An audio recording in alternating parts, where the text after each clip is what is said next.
Let's go. You should have canceled it. Why didn't we keep it going? Okay, we're going back. Tell me when. You're live. Oh, okay. Well, we're back live again.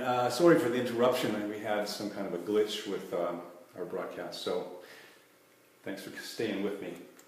So I was talking about the 10 inside secrets to the starving artist myth, and you know how this idea is so ingrained with us that it just comes up in everyday conversation. Yeah, artists starve, or yeah, you want to be successful, you got to be hungry first, or all of that stuff, and that's just not true. Okay, so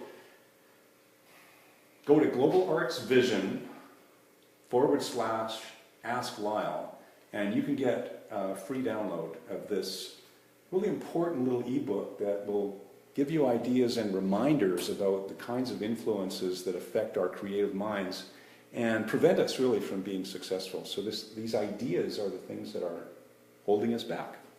To be aware of them helps you on the first step to being successful. So let me show you what I'm working on here today. This is a piece that's been around for a little while, and so it's come along quite a ways. It's this marble. This is Italian marble. And it's a Japanese crane. So I've put this aside for a bit, and I've had to create the head and the feet for this piece separately, so you can see how it's going to come together. Let me just show you here. If you could come in around from this side, I'll show you how the feet are going to come on and get an idea of how this piece will look as a composition. I'm going to show you it all together on the base in just a few seconds here. And then I'm going to give you a little more time also after this to talk about how to avoid discouragement while you're working, and some three ways to stay inspired and so on throughout the video. So bear with me and let me just put this up on the base. And I'm going to ask Billy, my assistant, to come in here. Let me just put this in.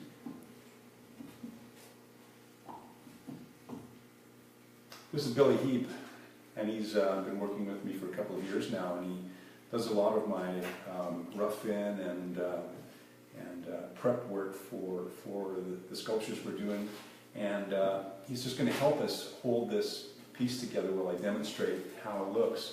But also, another person that really is a great help to us all is Curtis, and he's the cameraman here. And why don't you just flip the camera around to everybody? Hi, everybody.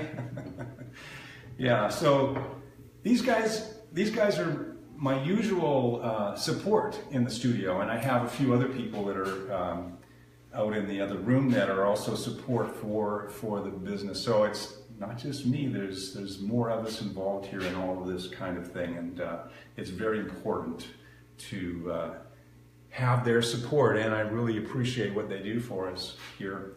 So if Curtis could come around to the back side, I can show you how this composition is going to look when it comes together.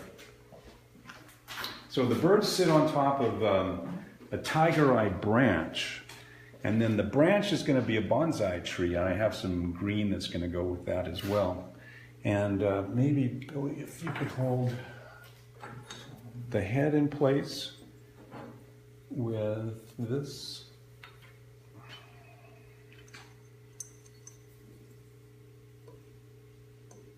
It sits quite fine without, this sits fine. And then this.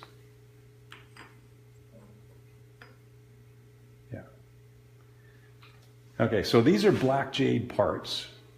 Let me switch hands, okay? Yeah. There we go. That's it. So these are black jade and the marble tiger eye alligator quartz here. So also here's what the finished head's going to look like, and along with that we have the feet that go onto the piece, so you can see how it's coming together. Now the feet they're actually black jade as well, and they're going to fit inside and be quite snug as a fit to the piece. So the one's going to be bent and the other one's going to be a little straighter like this. So a lot of expression. And so this, again, I've mentioned before, is a really romantic piece. And this is what these animals do together.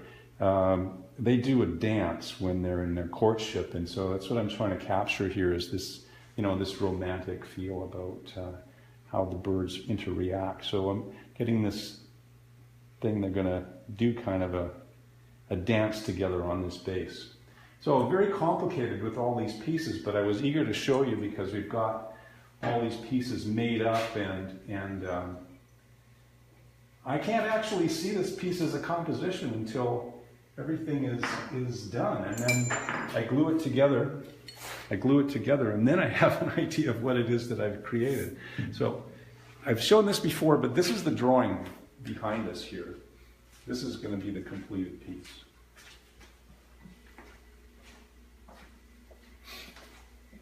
So soon we will have that as a complete piece. So today we've had some questions about how to armor yourself about discouragement, and I know that happens a lot in the studio, where you might be. Oh, thanks, Billy, and thanks, Curtis, for your support here. So, in discouragement, you have kind of as part of the creative process in some way, because you can't be appealing to everyone. There's going to be some people that aren't going to like what you're doing creatively, and if you hear that from them, then it can be discouraging, or you can come across a situation where you don't sell what you just made or something like that. And so it can be kind of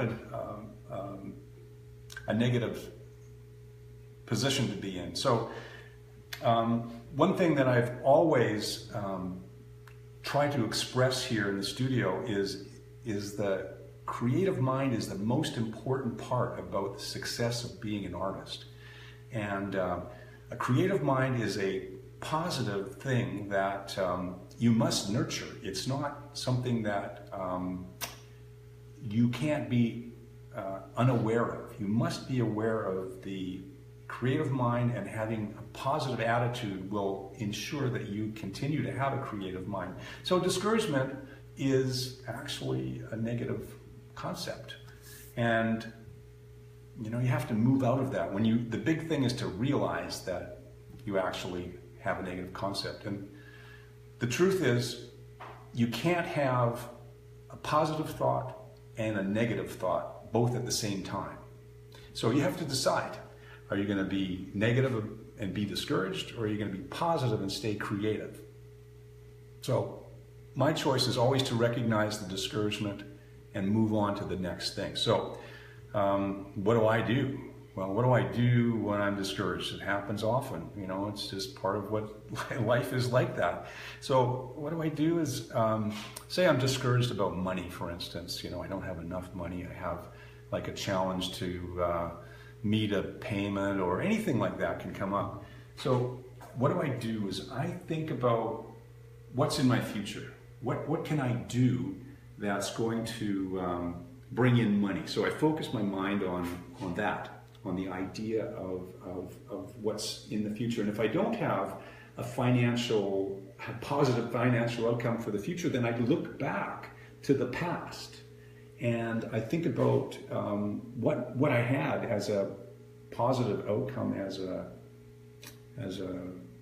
sales of my work or something like that in the past. So that's how I get out of the negative mindset. I think of a positive thing. If it's money, I think of the positive money. Or if I don't have it in the future, then I think about it in the past. How was it that I had success in the past? What was it that was successful? And I keep that in my mind. So that way you can stay set in your creative mind, and you can move forward with your projects for the future and be positive about them. So this is kind of the mandate of what I like to share in the studio, is this idea of the creative mindset and being positive in what you're doing. So I believe that's the truth for success as an artist, is to have this positive mindset and to be aware of it. So if you like what I'm saying about it, like this page today and tell me that you do, and I'll give you more information about it as we go on through the weeks. So like this page if you like the idea. So the next thing, the next question we had today was what to tune into and to turn off to in becoming more immersed in your inspiration. Well, this is the idea about the mindset. So, you know, the first one was, you know, really, you got to kind of have a goal. You have to have a goal to set, you know, your positive mind to. And the second thing here is to have, you know, your inspiration and set your mindset to what is positive. So one of the things that I have really worked hard at in my life is to stay away from negative influences. Like the television, for one, is a really big thing for me. I don't like to watch the news, and you know, what's bad is, you know, like bad rumors. You have friends that like to chat about, you know, the latest disaster, that kind of stuff, or anything that's, you know, the violence or war, or anything that you might find on television, politics, that kind of stuff. I like to try to keep that away from my mindset. And as I've said before, as an artist and a creative artist, my mind is my vehicle to success. And so I really work hard at trying to be positive about my mindset and avoiding those kinds of things. So I like to think about my mind as like an athlete does with his body. And that's the vehicle towards the creative process here and the success. So the next thing was 3 ways to keep your imagination soaring. So that's another question that involves the mindset and your vision for how you want to see yourself in your studio. And so I like to meditate at least a little bit in the morning, because I have a little routine that I enjoy, is have my cup of tea and just relax and then let my mind be free for, you know, at least a few minutes. And then it kind of sets me up for the day, and it gives me sort of the foundation for how I want to approach my day. So I love to do that. And another way is to expand on your imagination is to stay involved in the creative process while you're creating, whether it's, you know, a painting or sculpture or any kind of even writing or any other kind of creative endeavor that you're involved with, is to bring in a secondary or a third project while you're still working on your primary one. One thing that I really, really hate as an artist is the desert. I don't like to complete something and then be in a doldrum about the next project, whatever that could be. I can't stand the desert. So I avoid it at all costs by bringing in other projects. And I find that when I bring in other projects, so I have 2 or 3 on the go, my main project, and then I have a couple of others that are really in my background, and I continue to think about them. So I finish one and I bring in the other. So I avoid the desert, I don't go there.